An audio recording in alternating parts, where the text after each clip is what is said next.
की विद्या चैनल में आप सभी का स्वागत है। तो दोस्तों, आज की इस वीडियो में आप सभी के लिए केवीएस पीजीटी हिंदी के कुछ और क्वेश्चंस जो है मैं लेके आई हूँ। प्रीवियस ईयर की क्वेश्चन पेपर मैं आप सभी को करवा रही हूँ, जितने भी केवीएस में पूछे गए थे। तो यहाँ पहला प्रश्न है, किस शब्द में अ उपसर्ग है? तो यहाँ जितने भी दी गए हैं उसमें देखिए, इसमें अभी, अनजान, अव। तो यहाँ पे अ उपसर्ग की बात की तो वो है अभाव में। कौन देशज प्रत्यय का उदाहरण नहीं है? तो उच्चतर। अगला है, अति इंद्रिय शब्द का आशय है। तो अति इंद्रिय का आशय है इंद्रियों की पहुंच से बाहर। अगला प्रश्न है, स्वप्न का विलोम है। तो स्वप्न का जो विलोम होगा वो होगा, देखिए, दिवा, स्वप्न, खुमारी, निंद्रा, ये सब इसके समानार्थी शब्द है, लेकिन जागरण यानी जागना स्वप्न का विलोम हो गया। जो अधिक बोलता है उसे कहते हैं वाचाल। जिसने मृत्यु को जीत लिया है उसको कहेंगे मृत्युंजय। अगला प्रश्न है, कलश का पर्याय है। तो कलश का पर्याय है कुंभ। अगला है, चंद्रिका का पर्याय है। तो चंद्रिका का पर्याय है कौमुदी। अगला प्रश्न है, जो शीघ्र ही किसी बात या युक्ति को सोच ले उसे कहेंगे। तो उसे कहेंगे प्रत्युत्पन्नमति। अगला है, उपजाऊ का विलोम है। तो उपजाऊ का विलोम जो यहाँ पे होगा वो होगा ऊसर। अगला है, समस्त पृथ्वी से संबंध रखने वाला कहलाता है सार्वभौमिक। अगला प्रश्न है, प्रत्यय रहित शब्द बताइए। तो यहाँ पे प्रत्यय से रहित है वो है अनुवाद। इसमें कोई भी प्रत्यय नहीं लगा है। इसमें ग है, इसमें इक है, इसमें आलू है, लेकिन इसमें कोई प्रत्यय नहीं लगा हुआ है। आर्द्र का विलोम शब्द है शुष्क। अगला प्रश्न है, परुष शब्द का विलोम है। तो परुष का विलोम है कोमल। अगला है, कुटिल का विलोम शब्द है ऋजु। अगला प्रश्न है, ना बहुत गर्म ना बहुत ठंडा कहलाता है समशीतोष्ण। अगला है, अन्य मनस्क शब्द का आशय है। तो इसका अर्थ है जिसका मन किसी दूसरी ओर हो। अन्य यानी दूसरी ओर हो, दूसरी तरफ। आवाहन शब्द का विलोम शब्द है। तो आवाहन का विलोम शब्द है आवाहन, यानी किसी को बुलाना। तो विसर्जन। जो मापा ना जा सके, इसका अर्थ, सही अर्थ आप सभी को यहाँ बताना है। तो उसका सही अर्थ है अपरिमेय। आसक्त का विलोम शब्द है। तो आसक्त का विलोम होगा विरक्त। अपने मुंह मियाँ मिठू शब्द जो मुहावरा है उसका अर्थ है अपनी प्रशंसा स्वयं करना। ओझे की प्रीति बालू की भीति, इसका भाव क्या है? तो बालू की दीवार की भांति ओछे लोगों का प्रेम अस्थायी होता है। अगला प्रश्न है, कड़ाही से गिरा चूल्हे में आ पड़ा, इसका भाव क्या है? तो एक विपत्ति से छूटकर दूसरी में आ पड़ना। अगला प्रश्न है, निम्न में से कौन कथन सत्य नहीं है? तो इसमें से संस्कृत में हिंदी की तरह दो लिंग होते हैं, ये गलत है। अगला प्रश्न है, निम्न में से कौन किसके लिए प्रसिद्ध नहीं है? उपमा के लिए कालिदास प्रसिद्ध है, करुणा के लिए भवभूति, अलंकार के लिए भामा, लेकिन वक्रोक्ति के लिए क्षेमेंद्र प्रसिद्ध नहीं है। अगला है, 84 वैष्णव की वार्ता किस लेखक की रचना है? तो 84 वैष्णव की वार्ता जो है गोकुलनाथ की रचना है। अगला प्रश्न है, सरहपा का संबंध निम्न में से किससे है? तो सरहपा का जो संबंध है वो सिद्ध साहित्य से है। अगला प्रश्न है, आदि काल को वीर गाथा काल किसने कहा है? तो वीर गाथा काल कहने वाले हैं आचार्य रामचंद्र शुक्ल। पृथ्वीराज रासों के रचयिता है। तो चंद बरदाई इसके रचयिता हैं। अगला है, खुमान रासों के रचयिता हैं। तो खुमान रासों के रचयिता हैं दलपति विजय। अगला है, इनमें से सूरदास की कृति कौन सी है? तो सरिता साहित्य लहरी जो है सूरदास की है। बाकी सारे जो हैं, देखिए, कवितावली, गीतावली तुलसीदास की है, और साहित्य लहरी जो है वो सूरदास की है। गंगा लहरी अभी मुझे ध्यान नहीं आ रहा है। अगला है, इनमें से कौन सी रचना तुलसीदास की नहीं है? तो साकेत जो है वो तुलसीदास की रचना नहीं है, मैथिली शरण गुप्त की है। कबीरदास किस काव्य धारा का प्रतिनिधित्व करते हैं? तो संत काव्य धारा के। अगला है, इनमें से कौन सा कवि संत कवि नहीं है? तो देखिए, कबीरदास, रैदास, गुरु नानक सब संत कवि हैं, लेकिन तुलसीदास जो है वो संत कवि में नहीं आते। अगला है, इनमें से सूफी काव्य धारा का कवि कौन सा है? क्योंकि देखिए, संत काव्य धारा, यहाँ कहने का तात्पर्य ये है कि संत काव्य धारा के कवियों में तो ये सारे संत काव्य धारा में आते हैं। तुलसीदास जो है वो राम काव्य धारा सगुण भक्ति के अंतर्गत आते हैं। अगला है, इनमें से सूफी काव्य धारा का कवि कौन सा नहीं है? तो सूफी में देखिए मुल्ला दाऊद, जायसी और कुतुबन आते हैं, लेकिन नाभादास जो है वो नहीं आते हैं। राम काव्य धारा के अंतर्गत जो है नाभादास आते हैं। अगला है, निर्गुण काव्य धारा की प्रवृत्ति है, तो इसकी प्रवृत्ति है रूढ़ियों एवं बाह्य आडंबरों का विरोध। अगला है, पद्मावत के रचयिता हैं, तो इसके रचयिता हैं जायसी। अगला प्रश्न है, अष्टयाम के रचयिता कौन है? तो अष्टयाम के रचयिता है नाभादास। अगला प्रश्न है, पद्मावत किस भाषा में लिखा गया है? तो ये अवधी भाषा में लिखा गया है। अगला है, 252 वैष्णव की वार्ता के लेखक कौन है? तो गोकुलनाथ।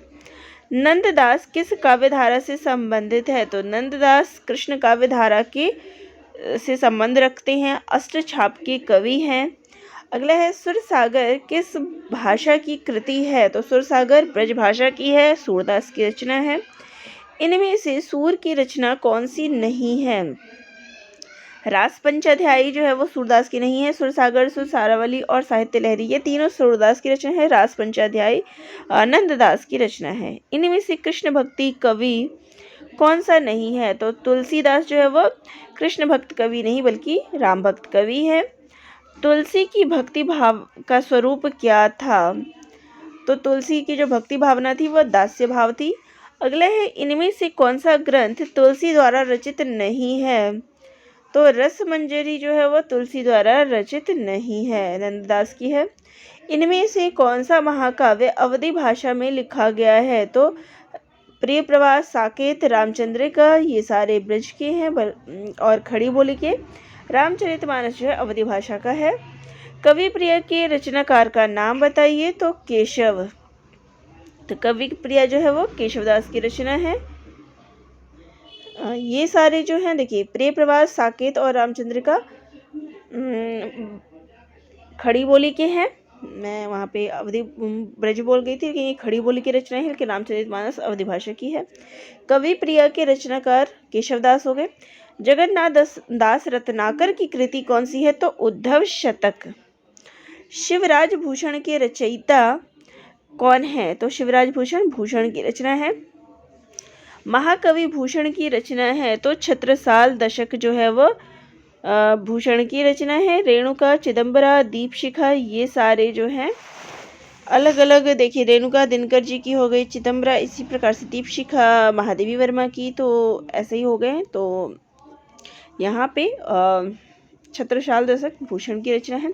रीतिकालीन कवियों की काव्य भाषा क्या थी? तो रीतिकालीन जो कवि थे उनकी भाषा ब्रज थी। रीतिकाल के उस कवि का नाम बताइए जिसने वीर रस में कविताएं लिखी है? तो भूषण ने जो है वीर रस में कविताएं अपनी लिखी है। बिहारी सतसई किस भाषा का काव्य ग्रंथ था? तो बिहारी सतसई जो है ब्रज भाषा का था। सुजान शब्द का प्रयोग किस कवि की कविता में सर्वाधिक हुआ है? तो सुजान जो है घनानंद की प्रेमिका थी, तो सुजान जो है वो घनानंद के काव्य में सर्वाधिक प्रयुक्त हुआ है। इनमें से कौन सा कवि रीति मुक्त नहीं है? तो देखिए, घनानंद, आलम, बोधा, ये तीनों रीति मुक्त कवि हैं। केशवदास जो है रीति मुक्त नहीं है। रीतिबद्ध के अंतर्गत आते हैं। रानी केतकी की कहानी के रचनाकार कौन है? तो इंशाअल्लाह खां। इनमें से सदल मिश्र की रचना कौन सी है? तो नासिकेतोपाख्यान। अगला है, सत्यार्थ प्रकाश के लेखक कौन है? स्वामी दयानंद सरस्वती। अगला प्रश्न है, इनमें से कौन सा नाटक भारतेंदु जी का नहीं है? तो रणधीर प्रेम मोहिनी जो है इनका नहीं है। हिंदी समालोचना के सूत्रपात के लिए भारतेंदु युग की कौन सी पत्रिका उल्लेखनीय है? तो भारतेंदु युग की जो है आनंद कादम्बिनी, ये इसके लिए प्रयुक्त है आलोचना के लिए। हिंदी की पहली कहानी लेखिका कौन है? तो बंग महिला जो है हिंदी की पहली कहानी लेखिका है। इनमें से कौन सी रचना भारतेंदु की नहीं है? तो पद्मावती जो है वो भारतेंदु की नहीं बल्कि जायसी के द्वारा कृत है। इनमें से सरस्वती पत्रिका के संपादक का नाम है? तो सरस्वती पत्रिका के संपादक है महावीर प्रसाद द्विवेदी। इनमें से कौन सा जोड़ा सही नहीं है? मैथिली शरण गुप्त, कामायनी, यहाँ सही की बात की है तो ये गलत है। पंत, तोड़ती पत्थर निराला की है। निराला, साकेत, ये भी गलत है, लेकिन महादेवी वर्मा, निहार, ये सही है। अगला प्रश्न है, छायावाद को स्थूल के प्रति सूक्ष्म का विद्रोह किसने कहा है? डॉक्टर नगेंद्र ने। अगला प्रश्न है, कौन सा कवि छायावादी नहीं है? तो जायसी जो है वो छायावादी कवि नहीं है। छायावाद के प्रमुख कवियों में किस में गीतों की मधुर वेदना की मर्माभिव्यक्ति होती है? तो महादेवी वर्मा के काव्य में गीतों की वेदना मिल जाती है। अगला है, प्रगतिवादी काव्य सृष्टि है तो इसमें जो है वर्ग चेतना जो है प्रधान है। इनमें से कौन सी रचना केदारनाथ अग्रवाल की नहीं है?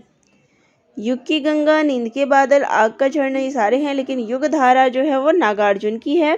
अगला है, निम्न में से कौन तार सप्तक का कवि नहीं है?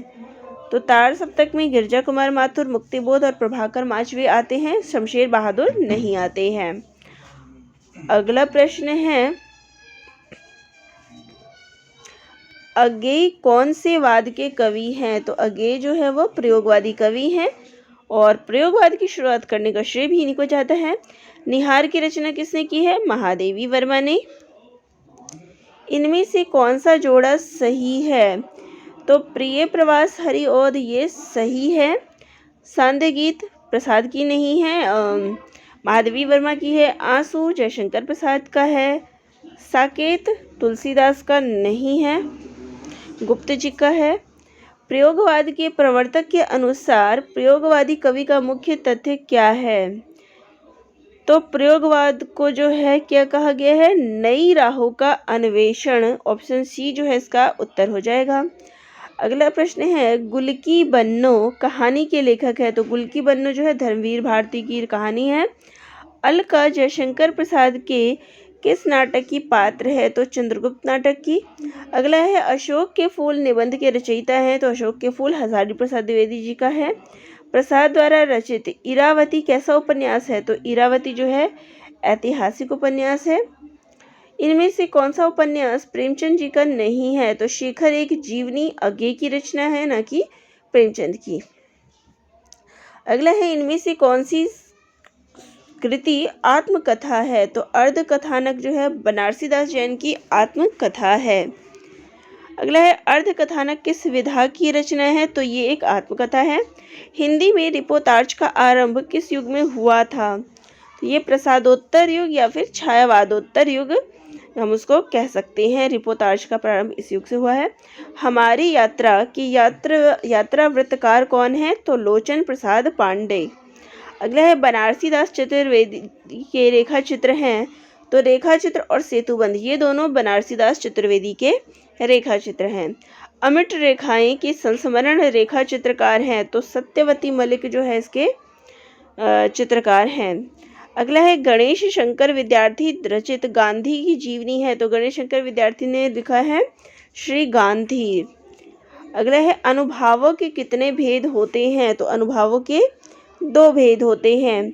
अगला है, भरत मुनि ने रस सूत्र का विवेचन अपने किस ग्रंथ में किया है? तो नाट्य शास्त्र में किया है। अगला प्रश्न देखते हैं, वीरों का कैसा हो बसंत में किसकी सृष्टि हुई है? तो ये सुभद्रा कुमारी चौहान की रचना है, इसमें वीर रस का प्रयोग हुआ है। अगला है, दुखी जीवन की कथा रही, क्या कहूँ आज जो सो नहीं कहीं नहीं। तो ये जो पंक्ति है इसमें कौन सा रस है? तो इसमें करुण रस है, यशोधरा की है। मेरे तो गिरधर गोपाल दूसरों ना कोई, जाके सिर मोर मुकुट मेरो पति सोई। तो ये पंक्ति, इस पंक्ति में कौन सा रस है? शांत रस है, मीरा की पंक्तियां हैं। मेरी भव बाधा हरो राधा नागरी सोई, जातन की झाई परे श्याम हरित दुति होई। तो इस पंक्ति में क्या भाव है? भक्ति रस है और बिहारी की कविता है। अगला है, निम्न में से कौन मात्रिक छंद है? दोहा, चौपाई, रोला, ये तीनों मात्रिक छंद हैं। अगला है, मंगल भवन अमंगल हारी, द्रवहु सुदशरथ अजर बिहारी। तो ये जो है किस छंद का इसमें प्रयोग हुआ है? तो इसमें चौपाई छंद का जो है प्रयोग हुआ है। छंद शास्त्र के प्रणेता आचार्य माने जाते हैं, तो छंद शास्त्र के आचार्य हैं पिंगल। अगला है, निज भाषा उन्नति अहे, सब उन्नति को मूल, बिन निज भाषा ज्ञान के मिटे नहीं की शूल। तो इन पंक्तियों में कौन सा छंद है? तो इसमें जो है दोहा छंद का प्रयोग हुआ है। भारतेंदु हरिश्चंद्र की ये पंक्तियां हैं। अगला है, सुरसुर तुलसी शशि उड्डुगन केशव दास, और कवि खद्योत समाज जह तह करे प्रकाश। तो इन पंक्तियों में कौन सा अलंकार जो है प्रयुक्त हुआ है? यमक अलंकार। अगला है, चरण कमल बंदो हरिराई। तो इसमें जो है रूपक अलंकार प्रयुक्त हुआ है। अगला है, नील परिधान बीच सुकुमार, खुल रहा मृदुल अर्धखुला अंग, खिला हो ज्यों बिजली का फूल, मेघ बन बीच गुलाबी रंग। तो इन पंक्तियों में कौन सा अलंकार है? तो उपमा अलंकार। चलिए, ये सारे प्रश्न थे आप सभी के पीजीटी हिंदी से संबंधित। तो आप सभी को ये प्रश्न कैसे लगे कमेंट करके ज़रूर बताइएगा। आगे और भी प्रश्न जो है आपसे इसी प्रकार मैं अपने चैनल पे बताती रहूँगी, और किसी भी टॉपिक में कोई समस्या हो, कोई डाउट हो, तो वह भी कमेंट करके ज़रूर बताइएगा। धन्यवाद।